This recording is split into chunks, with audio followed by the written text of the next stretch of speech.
Well, obviously, we're excited to get the spring going, and we got teased a little bit with the weather early in the week, but back to reality.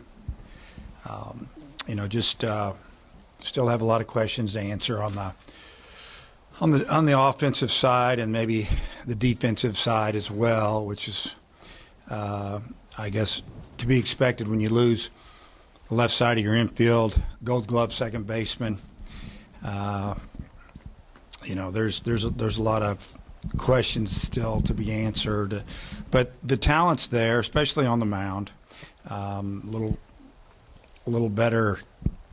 I'd say a little more experience there, obviously, with Division I game time and tough situations. Guys that have been through it a little bit with Wiggins and McIntyre and Smith and some of those guys, just to name a few. Morris, and then we filled in with some really good young pitchers and a couple of transfers, JUCO transfers that have done outstanding. So, just ready to get out on the field a week from today. We'll scrimmage, whether it's inside or out. You guys are more than welcome to come to them. If we're inside, I don't know where you're going to sit or stand. Probably have to be down around the right side of that net, or behind the net, depending on if they're throwing the shot put back there, because it's a little dangerous and it's very loud. They like to scream a lot, but it's exciting to be back. We got I mean, the SEC, unbelievable this year, and it's old, and you had 4 or 5 teams in our division that are ranked way up there and are very experienced, whether they played on that team last year or not. So it's going to be an exciting year. Hey, Dave, you've got a lot of 22, 23-year-old players on this team. I wonder, how much does the added maturity help when you've got so many new guys in the building? It helps a lot. And not even guys that are that old. I mean, I think about Tavian Josenberger, who transferred in from Kansas. He's a junior, started both years there. He's been a real leader in the clubhouse and on the field, and I think guys gravitate to him. With Jared Wegner coming in from Creighton, really, really good player, really good student, very mature. Doesn't say a whole lot unless he's got something to say. I think he's excited to be here. We're glad to have him, obviously. But just having some of those guys around a little bit, I think maybe it calms some guys down, so to speak, just knowing that we've got some guys that have been through it a little bit on both sides of the ball. Coach, how is Brady Slavin's recovery going, and do you still anticipate him being ready for opening day? Oh, yeah, we're excited about having Brady back. I think he's got just a different mindset. I think he's in really good shape. Arm's fine. He's throwing 100%, probably better than he ever has, honestly. I fielded the ball real well so far in our drills, and we've done some live at bats off pitch, and he hit one yesterday, and it was inside, and it's all on track, man. But he hit an opposite field ball about 400 and some feet, which was good to see. And it's not all about home runs, obviously, but for him to come out and really his first few live at bats in a while, he looked real comfortable. We noticed on the roster that Oliver sent out that he's listed as an outfielder. What do you foresee for him defensively? So what do you have him listed as? That's what Oliver has. Well, I never know what Oliver has on the roster. So is he listed as an outfielder? That's what he's listed as. Well, he's not an outfielder. He's a first baseman. Sorry, Oliver. See, if Oliver wasn't working with football in the fall so much, he'd know all that stuff. So I figured. I just wanted to make sure. Yeah. Anyway. Hey, Dave, with Smith and Tiger, those guys both, I guess, pitched out of the bullpen. I know you talked last year about making Brady a starter. What do you anticipate for those two guys? Yeah, they could both do either or. Last year when we pulled Smith out of the rotation, he was struggling a little bit, and his bullpen showed that with some of the technology. He was fading a little bit, but I truly believe that's one reason we got to Omaha, because we rested him and got him right. He got us there coming out of the pen. But I see Hagan as a starter. I still think it's up in the air with Tiger. I think that he could be a starter. He has incredible stuff. His velocity's up. His fastball's good. Obviously, he's got a really good breaking ball. He's got a couple of them now, worked on a couple of things. But that's still up in the air as far as how we're going to use really those two guys, and except Smith. He'll be on the mound the first weekend starting, I feel like.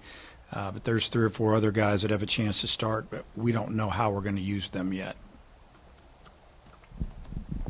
Coach, at third base, you've got a couple really good hitters kind of vying for that spot. Defensively, how good do you feel about guys like Callie and Diggs who are kind of fighting in that battle there? Yeah, I mean, that's one of our big question marks. We feel like all those guys can hit. You got to play defense. We lost a great third baseman and Wallace, who's super athletic with a major league plus arm, and so you just let them battle it out, and you don't want it to be a situation when you're playing a really good hitter that doesn't field well, because then as a coach, you're thinking, okay, when do I pull him for defense, or how do I handle this? I think that there's not a lot of separation in them, really between Callie. You could go Jones, who's got superpower. He's a freshman, but he's got some bad speed, and then Kendall Diggs, and there's more, but I just need one for now anyway. So we're going to let him battle it out for the next 3 or 4 weeks, and just because we start it one way doesn't mean that's where we're going to go when conference hits 4 weeks later. The way McIntyre came on last year, I wonder, what do you feel like his role might be? I think he's going to be a starter. I have a lot of confidence in Will. I just feel like that, you can look at the radar guns and you can see all the power arms we have, and I think Will gets it done, and he'll pitch 90, 91, 92. He can throw it harder if he really wants to, but he also throws a really good cutter and change up, and off the field, Will doesn't say a whole lot. On the mound, he's mean, and I like that. And I would love to have Will as a starter, because that leaves a couple of those big arms in the bullpen. And to me, the second half of the season for sure, I just feel like it's going to come down to the bullpen a lot, because that's when hitters are hitting. Guys are in their groove. You kind of get what you're getting. You get what you see. But you've got to be able to close out games, and we know what we're getting from Will. It's a lot of strikes. It's a lot of confidence out there, and he's going to make the other team swing. Talking about the bullpen, Coach, Zach Morris coming back, just having a guy like that with the experience that he got, especially in the postseason last year, how was that? It's great having a veteran. Zach's a guy that there was definitely some interest in him professionally, as a few of the other guys here, but chose to come back, and I think he's going to be a little bit of everything for us. He can be a guy that can start. He can be a guy that can come in the fifth and finish the game. He can come in and get a hitter out. So a lot of maturity there. Just glad he decided to come back. We've got a few other lefties, but he's the one that's really, when you take a step back, he's the one with the experience, and he's been in about as tough a situation as you could be in that second to last game in Omaha, bases loaded, win or go home, and that's after having a bad start earlier, and we gave him the ball because we had confidence in him, and he came through and got out one of the best hitters in the country. And then the catcher spot, looks like you returned all 3 of the catchers from the fall. I'm just curious, how you're feeling about that spot. Well, Hudson Polk, transfer from Oklahoma. I thought he had a really good fall. He was the most consistent catcher as far as the defensive side. He actually got better as fall went on. I thought that Parker Rowland was really good early, and then, I think he got tired a little bit. That's just the way I feel. Didn't catch quite as good, but he hit pretty much all fall, and he's switch hitter. Those are the 2 guys, and those are the guys that are going to log the innings and get it done for us back there. And I just feel like that, someone will be the number 1 guy. If you're going off of fall ball, it's Polk. But I feel like that the other catcher's right on his tail. So, and Rowland brings that left-handed bat. So it'll be a good 1-2 punch. You mentioned the last time we talked to you about Tiger needed a break. How's he doing physically and everything? Yeah, I feel like he's doing real well. He's gotten bigger, with age and conditioning, weight room, and all that, but really just growing up. I mean, because, you guys see it. You see a freshman, and then you see him a year or two later, and you're kind of like, wow, he was a little kid when he first got here. I mean, it's kind of amazing to watch the development. But he's better. He seems to be fine. This afternoon we've got 10 pitchers are going to throw against live hitters. This is some of our hourly skill work, and he's one of them today. And we threw 10 yesterday. It was really good to see on both sides, the hitting side, the pitching side. I thought we did a really nice job, and I'm sure that'll be the case again today. Wegner dealt with that oblique injury during the fall. Is he fully healthy now, and is there any other injury updates? Yeah, he seems to be real healthy. He came back early. He's from Nebraska, hometown Nebraska, so he wanted to get out of the weather a little bit. Got back. He was probably back first, second of January, and some other guys started rolling in early as well. But he's been working with a lot of the pro guys who are in town working out. Most of them pitchers. He's got some live at bats off those guys and some of our guys, or mostly our guys. But no, he's healthy, and I don't feel like anybody at this time, unless that changes. It's changed since last night. I feel like we're all healthy right now. Hey, Dave, how do you feel about your outfield depth and both covering ground and hitting? Yeah. So right now, Bohrofen would be playing right, and Josenberger in center, Wegner in left. If we started tomorrow, I feel like that. Really. Mason Neville would be right there to play. A lot of tools, looks the part, left, can run, throw, hit for power. He's been looking really, really good. It's like you kind of can just see a different demeanor about him. Like, okay, last fall was fall of my freshman year. I've seen it 30-some times. But now it's like, okay, I want to play. And so we're getting close. And so you can just see a little bit of a different look in his face. I think he's going to challenge to get out there, and there may be another guy or two. We've got some guys on the infield that if we needed to put them in the outfield, we could. So, nothing's set in stone. Last year at this time we sat here and we pretty much told you who was going to play where. This year it's still a work in progress, except maybe for the pitching side. We talked a lot about like your new position players, but you have a couple of returners like Bohrofen and Stovall. Just kind of what are you expecting with the jump that they could possibly take going into this season? Well, I mean, I can see it. I see it every day. I see Jace Bohrofen a lot more comfortable here. I think he's fed up with what's gone on as far as how much he's gotten to play and how he's played, the injuries. I think he's ready to have a big year for us. And, just the team voted him one of our captains. So he didn't even get to play last year, hardly. Once he hurt himself when he ran into that wall in a pregame drill, which is unbelievable when you talk about it. And then Peyton Stovall was also selected a captain, voted by his teammates, and Zach Morris as well. And the crazy thing about that voting is that there was 3 or 4 other guys that were right there. I mean, and a couple of them were transfers.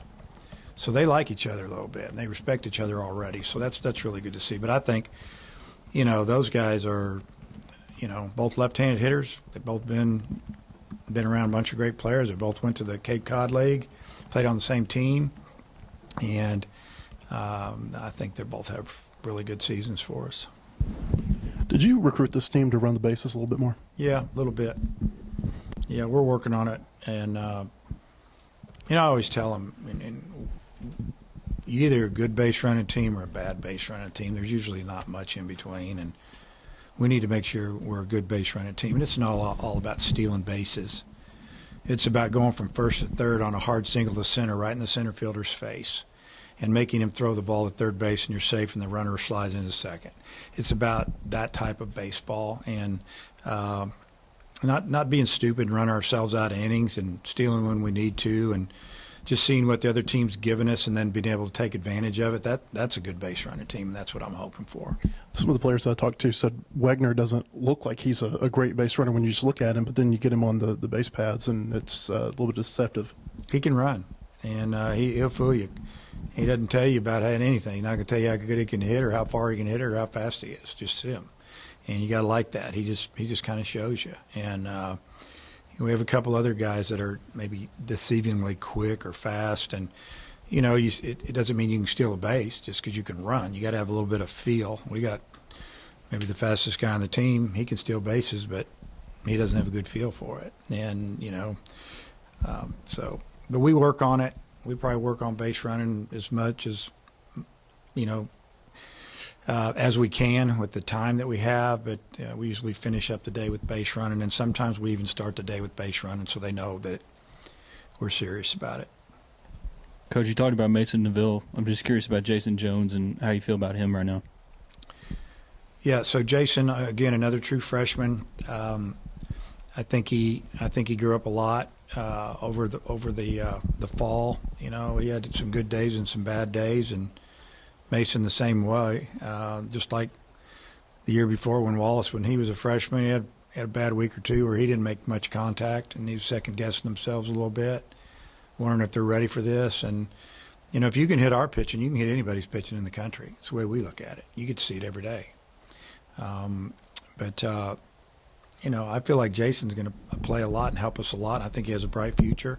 He's got a lot of power. I mean, he hit the hardest ball in the fall. It went 117 miles an hour off the bat. Now, he shouldn't have swung at it because his team was down 7-1. Bottom of the last inning, it was a 3-0 count. He didn't even look at me for a sign. So it wasn't really fair because the pitcher just threw it right down the middle, and he hit it 117 miles an hour and hit it halfway up that grass in left center. So it was kind of funny, actually, looking back on it. Just kind of shaking our head. But, so that tells you something right there. That's hard to do when you're 18 years old, hit a ball that hard. Dave, you had one of the best second base shortstop combos the last couple of years. How do you feel about Peyton's obviously a natural second baseman. How do you feel about shortstop second base combo? Yeah, Peyton's done a really good job at second. He's learned a lot. You guys saw Peyton play on the corner. You see a kid that really the first 3 quarters of the season, he was just tight, nervous, trying to impress everybody, just trying to live up to the hype. And finally we talked with him, and he just said heck with it, and he let it go. And then you saw how good he was. The guy, he was probably our best hitter down the stretch, and you didn't see him move around a lot, but he's a good middle infielder. He'll make plays, and he's got range, and he can throw from all the arm slots. He turns a double play well. His pivot throws with the shortstop are accurate. His flips are good. He listens. He's done a good job. And you got John Bolton, transfer from Austin P at short, and both of our shortstops they've played a lot of baseball. Harold Cole coming from San Jack, and he played short and second last year, and probably brings the bigger bat to the shortstop. But does he bring the most consistency? In the fall, he wasn't. I just felt like Bolton was ahead of him. But they work together every day. They play catch together. They do everything together. That's the way we have them do it. They get it. They got to know each other. They got to know if you're going to flip from backhand, underhand. Are you going to flip it? They got to get to know each other, because that second base shortstop combination we've had here the last 2 years, you may never see that again at this level. Very rare. Those are two guys defensively are good enough to play in the big leagues right now, fielding and throwing. But, again, it's a big question, because if you're not good through the middle, you're not going to be good. It'll get you. There's too many games. The ball's going to be there. We don't turn double play that we should turn, and the next guy hits a 2-run homer instead of being in the dugout. That's things that happen if you're not good in the middle. So if you want to win at the highest level, you got to play defense. You mentioned earlier Hagen Smith. You see him starting opening weekend. You see McIntyre as a starter. Wiggins had a great fall. Do you feel like you have a pretty good grasp on your opening weekend rotation, or is that still kind of a work in progress? You named 3 guys that if those 3 started opening weekend, I'm great with it. Wiggins had the best fall of all of them. I mean, you look at his numbers, and I think you did a pretty good job with it. Thanks, you educated me a little bit with that. But I knew it was good. But we didn't do anything against him. He had a great breaking ball, and you're going, really? Yeah, he had a really good breaking ball. He had a good changeup. He's already got a knack for working out of jams because he was in a lot of jams last year, and he got out of them. And that was just, but then now we're kind of seeing that guy turn the corner, and I just think that, from what we saw in the fall, unless something doesn't go good the next 3 or 4 weeks, why shouldn't he get the ball right out of the gate? How does your depth on this year's pitching staff maybe compare to some of your previous teams? Well, right now it's the best I've ever had. Is that honest enough for you? So that's the way I feel about it. I mean, we've got depth. But, what you see on paper, you got to get it done on the field. And but if we can figure it out, I mean, you throw in, we got transfer, we got Cody Frank, we got Adcock, who's better than ever. He's a lot better than we thought he was. I mean, he was pretty good at Ole Miss as a freshman. He was pretty good at Crowder as a sophomore, and now he's really good. And sometimes you get guys that are just hungry, and that's what it takes. And then you throw Hunter Holland out there, who's as good as any of them. I mean, he could start. Everybody, Frank's probably not a starter, but the other two are. And so we feel like we got a couple more. I mean, really, we have probably 5 or 6 guys we could start. If somebody needs a week off or somebody's fading, give them a week off. Just let them sit and watch and get ready for the next weekend. We can do that, and we're not going to go crazy about it. You guys recruited Adcock out of high school, is that right? Mm-hmm. And you've got Bohrofen in who went somewhere, and you keeping the relationship with the players. Yeah. After they go somewhere, it seems like that's becoming even more beneficial right now. Well, obviously, we recruited both of those kids a lot, and one of them decided to stay home, and maybe one got a better scholarship somewhere, or they told them that we had less pitching, and they had less pitching at the time, and that's the way people recruit. And so, but to get them back just means that we leave a good impression on them, and that when somebody calls and tells me they're going somewhere else, obviously disappointed. I might ask them, what did we do wrong, or why, or what did you like better there, just so I can figure out how to change something. But we're always nice to them. I don't want our coaches getting upset, saying anything. And I mean, it's just the way it is. You've got to learn how to accept that. And probably in this day and age, it's probably a real good practice of acting like that, because you might get them back in a year, then go somewhere and get better for a year and come help you the next year. So you never know. Hey, on your non-conference schedule, I think you've got 7 or 8 teams that won either a regular season or a conference tournament championship last year. Did you expect it to be like that? But Yeah. did some of these teams surprise you, or did you schedule it that way for a reason? We're trying to schedule RPI situations a little better. If you take care of business in the league, and probably this year more than ever, I mean, we're on the road against the number 1 ranked team in the country, the number 2 or 3 ranked team in the country. We play because when you're on the road, obviously, if you beat people, it helps you more than winning at home or at a neutral site. It'll take care of itself. But the more non-conference games you can find, and you win them against teams that obviously are in the top 100 or top 50. Or they have a winning record in their league or a winning record overall. That's how they add all that up. It helps you. Last year we won our non-conference games, but the teams that we played didn't do very well, and so it didn't help us. And we had a good team last year, but our RPI wasn't very good, and we had a pretty good record in league as well. It helped us, but it didn't really help us.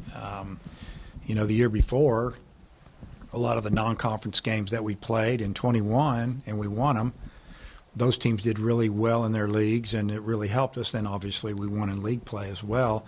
That's why we had the number 1 RPI, and nobody was even close to us really. Maybe Tennessee, but last year was a little different. This year's non-conference with Vegas coming in here and some of these guys coming in here, non-conference on the road the first weekend. I know they're neutral site games, but you win those games, it's really going to help your RPI down the road when they start beating people. Coach, the event in Arlington to open the season a couple years ago, I think Christian Franklin said it was like a College World Series to start the year. I guess what's the approach when you start the season on such a big stage? Well, first off, what I like about it is we know we're going to play, unless we have, like 2 years ago, we almost didn't play because they were froze out and pipes were breaking and there's no water, and we moved the tournament back from Saturday to Monday, I think, and we were all just so excited to play because, COVID hit the year before. We got 16 games in, and we would have hitchhiked down there to play. And we bussed down there, and we don't bus a lot of places, but it was fun, actually. We enjoyed it. And they might not know we're bussing again down there and back. It'll be fun. So, whatever. But, yeah, it's a really, really nice venue. The facility it's second to none, and the big leaguers feel that way. It's 72 degrees in there, and the lights are incredible. And the field is, from the stands, it looks like it's grass, but it's turf. It's fake. And as a matter of fact, I was doing interviews with Phil, our radio guy, and it was Sunday's interview, and Phil had to stay. He couldn't, because of all these protocols. We did it over the phone, and he was up in the booth in the stadium. Kind of a funny story. And then he goes, well, man, from up here, and I've been watching, that grass just really plays great. I mean, how do you feel about, like, the surface? And I said, Phil, this is turf. He goes, you're kidding me. So he didn't even know till the third day. I guess that was Monday. And it's just a great surface, everything about it. And then, the hotel that we get to stay in is connected right there to the facility. There's food, restaurants right there. So that gives you a little bit more of a feel like being up in Nebraska, just walking around. And then, if you play the night game, and we're going to do early, you can, as a player, you can walk over with your pass and just go watch a few innings of the game that's too heady or whatever. It's just a great setup. But more than anything, we know the weather's going to be nice when we step in there, no matter what it is outside. So that's a really good feeling. Coach? I'm good. Keep rolling.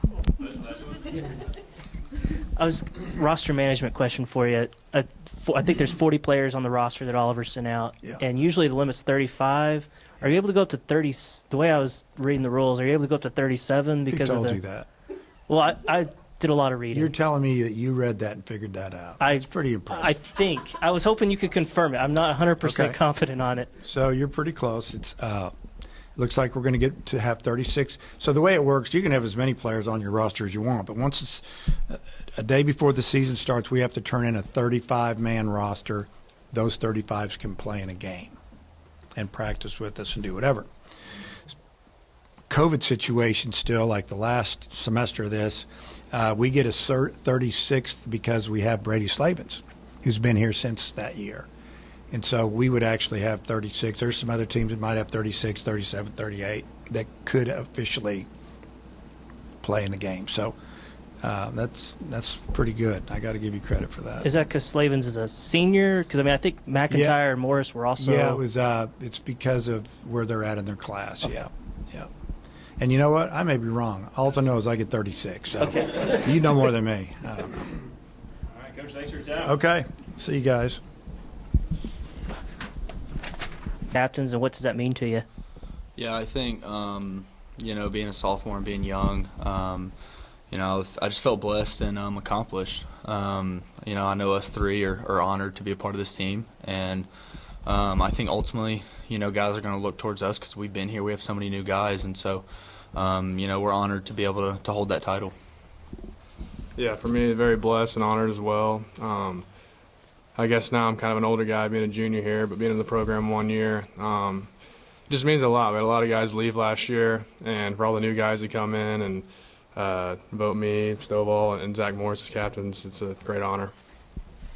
Peyton, Coach Van Horn has talked a lot about just the pressure that you felt last season because of all the hype around you. Do you feel like that pressure is kind of off this year, and what kind of weight does that lift off your shoulders? Yeah, for sure. I think I put too much pressure on myself last year and just had unrealistic expectations of myself, and ultimately it caused me to fail. But I thought it was good for me. I needed that, and everything that I went through last year, it only made me stronger for the postseason and going into this year. And so, I'm looking forward to this year. I like to kind of go fly under the radar per se.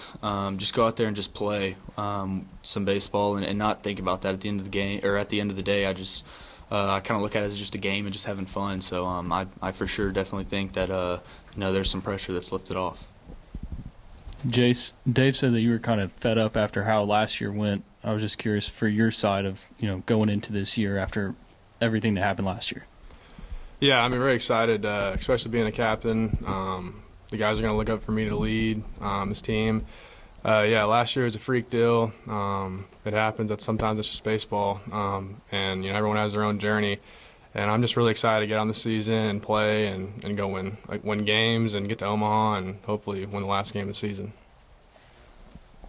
Peyton, Dave was in here talking about how important communication is with the infield and kind of getting to know some guys. And you've obviously got a lot of new faces that you're playing around and in a new position. Just how do you feel that dynamic has played out so far as you're kind of getting to know some of these guys and getting more comfortable with them? Yeah, I think, everybody, we came in here, it took probably a month just to know everybody's name, just because there's so many new guys. But I think just knowing more or just having so much newer guys and, so many spots open, I think it goes for better practices and competitions, a lot better practices are really up. The energy is awesome, and so it makes for really tough competitive practices. But the dynamic has been great this fall. The chemistry of this team and the camaraderie of this team has been unbelievable. I mean, everybody hangs out with everybody off the field. There's a lot of stuff we do. We always go eat together. We go to football games together, basketball games together. So I'm looking forward to this season with a bunch of new guys.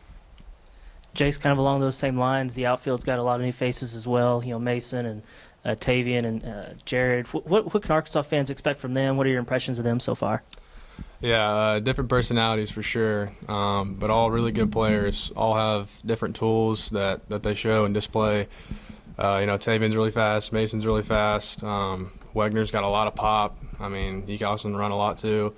But yeah, kind of piggybacking off what Peyton was saying, with the communication and the competitiveness, it takes a little bit getting used to, obviously. But I know if Peyton comes out to right field and wants a calling for ball, obviously he wants me to call him off, and so he trusts me and he knows me that I'll come catch that fly ball. So stuff like that, building that with the other outfielders, with Tavian, Mason, and Jared, that's going to be crucial. Peyton, Dave said that late in the season you talked, and did that have an impact on kind of loosening up after that? And also, how much second base have you played in your life? Yeah, so I've played second base for pretty much as long as I can remember. I've always either played short or second, but second I'm more comfortable at. I played there. I started 3 years there in high school, and so I'm definitely comfortable there. But yeah, me and Coach Van Horn, kind of during that stretch, that 2 weeks I didn't play, we sat down and, at kind of around that time is really when I was putting so much pressure on myself that, it kind of got to a point to where I didn't even feel like baseball's fun to me. And, that's something as a baseball player that it's meant to be played for fun. And we sat down and we had a great conversation. And during those 2 weeks, it made me realize, hey, this is just a game. It's just meant to be played for fun. And, I know I use that word fun a lot in baseball because that's how it's meant to be played. And, you're at your best when you're having fun and playing carefree. And so, we sat down and he talked to me, and I told him I was going to continue to work as hard as I could, and ultimately I wanted to. He said that he believed in me and continued to believe in me, and he was still going to give me plenty of opportunities. And fortunately for me, I was able to have success down the road, and I think a huge part of that played into that meeting that I had with Coach Van Horn. For both of you guys, Dave talked about how it's probably the deepest pitching staff he's ever had. I'm curious from y'all's perspective, just how tough it is to go against those guys. Yeah, I think our pitching is extremely deep. We have guys like Hagan and Cody and Hunter and Wiggins and guys like that all those guys could start, but you can only start 3 guys on the weekend. And so, we're going to have options to choose from. And, you have guys like Will who are coming back who pitched phenomenal for us down in the postseason and down late in the stretch last year. But I'm excited to see our pitchers. We're doing some live at-bats today, and we got some dudes that we got to face, and it's going to be tough, and it should be tough because it's going to be tough for other batters and teams, and so I'm looking forward to those guys pitching this year for us, and we also have a lot of new guys too. Gage Wood sticks out to me. He pitched phenomenal yesterday. I think he faced 4 batters, struck out all 4. He's a freshman. He's super ultra talented, has really good stuff, and there's other guys that I can name, but I'm really looking forward to watching them being able to pitch this year. Yeah, just the pitching staff, like you said, it's very deep. Having a conversation in the exit meeting with Coach Van Horn just about the pitching, like Peyton named some of those pitchers off. They could be starters, they could be relievers, they could be closers. Like, I'm not even sure they know what they want to be yet. And so that's kind of just talks about how deep and good they are, because they all have a lot of talent, they all have good stuff. But like Peyton said, there's only 3 spots on the weekend. So whoever gets those spots, we all know they're going to go out there and pitch their best, and we believe in them. And then if they're not, they're going to come in and shut them down. So. Yeah, Dave talked about Wiggins being particularly tough. We all know he's got an electric arm, but he's had control issues at times. What have you guys seen from him? Maybe the improvements he's made in particular. Yeah, this fall, man, he was lights out.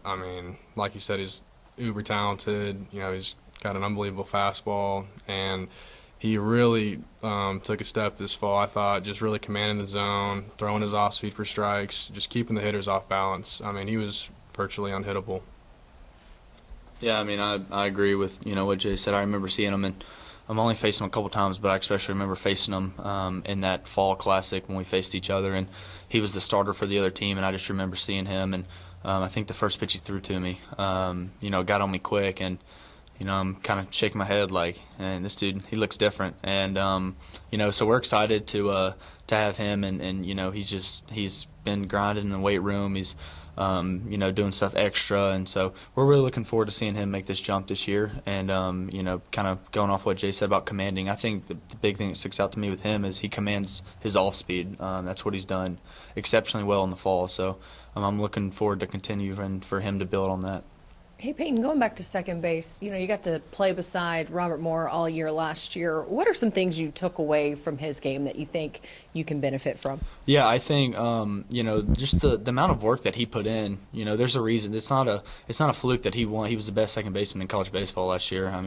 He would stay hours and hours just to take ground balls, and just kind of seeing that, and that pushes me to know that's how good I want to be, and just having him as a mentor out there, all the time. Played first last year, obviously, but I'd take ground balls at second too, because I think I played 2 games midweek when he got a rest day, and so I'd go out there with him and I'd practice with him, and he taught me a lot. He told me just how to keep my composure, just little things like that. Moves to my left or right that could make me just a step faster, which is huge in baseball, and so just little things like that. I can't thank him enough for what he's done. For both you guys, Dave mentioned it a few minutes ago, the talent and experience around the SEC this year. I'm curious just how you guys are approaching that this year. Yeah, the talent and experience of everyone coming back.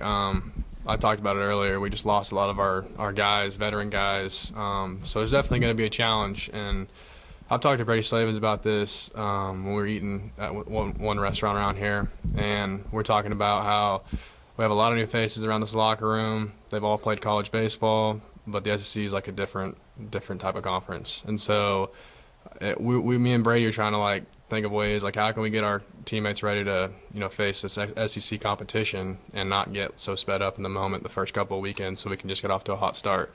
And so it's definitely going to be a challenge with all the good teams around the conference. It's going to be very fun though, just competing against them.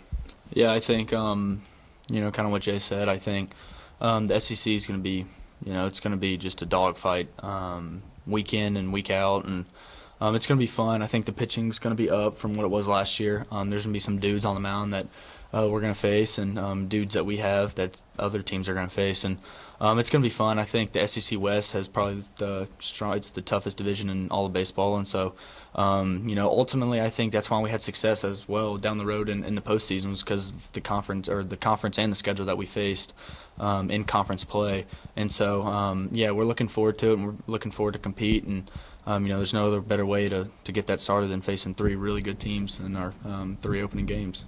So what ideas have you guys come up with to let the newcomers understand the SEC before you actually start playing SEC games? Yeah, I don't know. It's still brainstorming. I mean, the only thing I can guess is just kind of talk about personal experiences from what we've experienced. And, like, there's really two to four players last year on the offensive side that actually got to play in all the SEC stadiums and experience that atmosphere. I'm sure Peyton can attest to all the tough crowds we played against, and we're going on the road versus a lot of good SEC West teams this year. So that's going to be a big jump for not only like me, but also like for the guys that are coming in as well. But at the end of the day, I think that you can really tell someone from your personal experiences, kind of get them prepared to what to expect when you go into someone's stadium and they're booing you and everything else, and the lights get a little brighter. But yeah, I think that's just kind of our job to kind of prepare our teammates that way.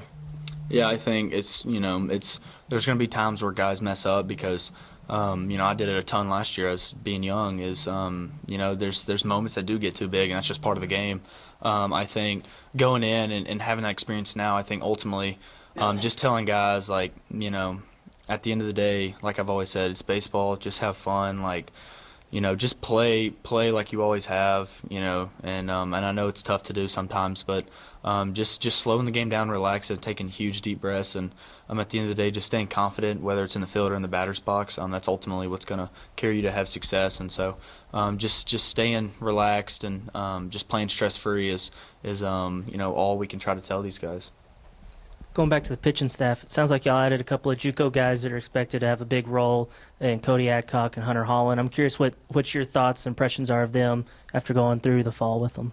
Yeah, I thought they were extremely good. I faced Hunter more than I did Cody, and Hunter's got kind of like a funky delivery, and he's low to mid 90s from the left side. And the thing with Hunter, with really both of them, they can throw 3 or 4 pitches in any type of count for strikes, and that's extremely tough to face as a batter. And and so I think what really stands out to me between them two is their work ethic. They come in here, they're some of the first people to be in here and some of the last to leave. I know the pitchers lift before us, and so we lift after them, and so an hour and a half, 2 hours by, and all the pitchers are left or have left, and Cody Adcock's still up here. He just wants to be around here. He wants to be around this program, this facility, his teammates, just everything. And so I'm looking forward to those. I think those guys are going to have 2 really huge years for us. I'm excited to watch them pitch. Yeah, like Hunter Holland, for a left-handed batter, that's just a tough at bat. And like Stovall said, just the funkiness how it comes out from the side. Looks like it's coming behind you and then ends up right on the middle, and you freeze and you strike out. I think that just tells you how tough an at bat that's going to be for other players that are going to have to face him. And then with Cody, right-handed pitcher, the thing that stands out to me when I face him is he spots up really well with his fastball. He's throwing it right there on the black. He's not getting anything over the white.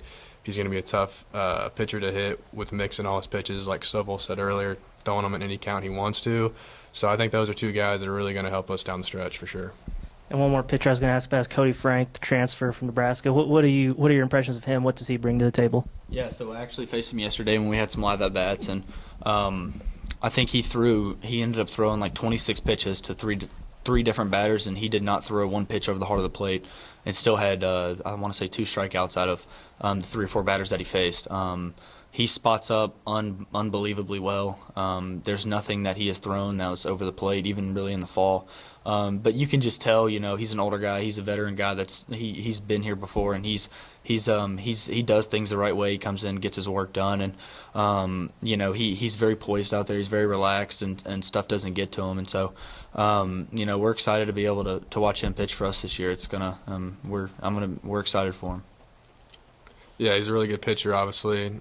Yesterday, watching some of our hitters face him, he plays to his strengths. He's going to sink the ball. He's going to keep it in the bottom of the zone. He's going to try to make you chase, and then the balls that you think are down or lower, they're at the bottom of the zone, you strike out. So I think that just kind of like what Stovall was talking about, a veteran guy, very poised out there. He knows how to take care of his business, and he's going to be a big part for us for sure. We've heard a couple times now from Dave that Tavian Josenberger has been a leader, in the locker room with the team. From y'all's perspective, how is he being a leader, and just what's it like having him on the team? Yeah, I think the kind of the thing that stands out to me with Tavian is, he goes in that weight room, and he's not one of the bigger guys on our team, but he does everything right in the weight room. He is He does it cleanly. He doesn't rush anything. And guys gravitate towards that. There's a couple freshmen that watch him work out, and it pushes them. And I think that's a huge thing, just getting stronger with Hunter and stuff. But Tavian's really taking it to another level as being a leader for a team he's never played for. And, he leads by example a lot more than he does talking. And, I'm excited for him. I think he's going to have a really great year for us. And, with the speed that he has and being able to switch, being able to hit from both sides, he's a perfect prototypical leadoff batter. And, he's going to see a bunch of pitches. We haven't seen pitching since the fall. And in first at-bat, he goes in there of the day and has like a 11-pitch at-bat. It was insane. And so, he stepped up and in that leadership role, and I'm looking forward to watching him on the field this year. Yeah, the only thing I think to add to that is just the guys love him because his energy he brings to the field each and every day. Everyone kind of gravitates to him to talk to him, to get hype, about whatever. But I think Stovall said everything about that was pretty spot on. And then I believe you guys went to the Cape Cod League together. Just kind of talk about that experience of getting to go together. Yeah, so we roomed together in the Cape with our host family, and it was awesome. We were exhausted, and we made it so far down the stretch in Omaha, and I was kind of hesitant to go just because I was so tired. But once I got there, I didn't want to leave. It was awesome. It was really fun, and it hitting with a wood bat against some of these guys that are the premier arms and just in all of college baseball, it only makes you better for competition that you're going to face rolling into next year. And so just being able to go out there and compete with those guys, you meet new guys, you hear their personal life, their personal stories, everything they went through during their last season. It was really fun, and I wouldn't mind going back there this next summer. Yeah, it was very fun going out there, especially for my second year in a row, and obviously Peyton, living with him.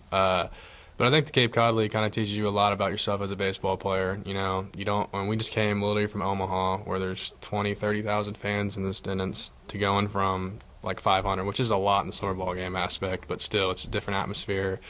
There's no batter's eye. The fielding conditions aren't the greatest, and he didn't make one fielding error out there. He made a throwing error, but it was a tough play. They shouldn't have given it to him.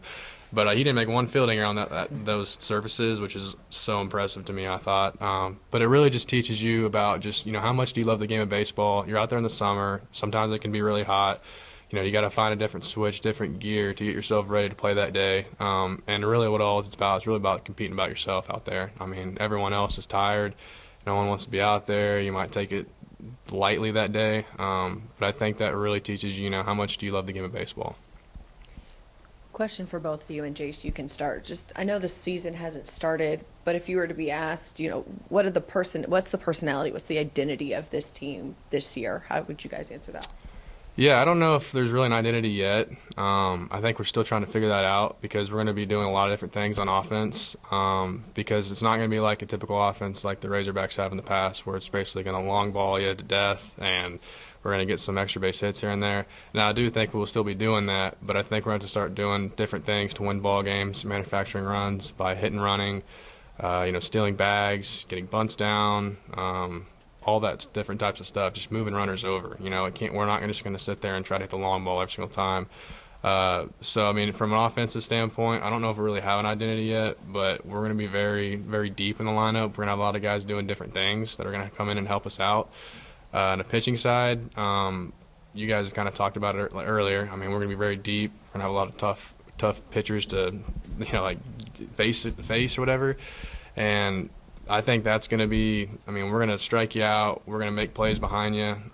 So I think our pitching staff is going to be phenomenal this year. But as a team, I don't really know. I think we're all still trying to figure that out. Yeah, I think the word that comes to mind for me is like gritty and grit. Kind of like I was speaking about with Cody pitching yesterday, the first three batters that he faced, he only got to go through three batters. And, 99.9% of us haven't seen live pitching since our last fall pitch that we had. And we go out there and he pitches 25 pitches between three batters. And that's the first at-bats that we've seen. And, just counts like that, working pitch counts, just grinding it out. I think that's one word that comes to mind for me in this offense is just really gritty. And like Jay said, I think we're going to steal some bags this year. I think we're going to be able to move guys over at a high success rate. Just little things like that ultimately you have to do to win baseball games at this level. And so, yeah, I think that gritty is probably, as of right now, that's probably going to change. But, I'd probably say that'd be an identity of ours. That's a good word right there. I like that. All right, Peyton, Jace. Good time, guys. Thank you, guys. Thank you. Appreciate it, guys.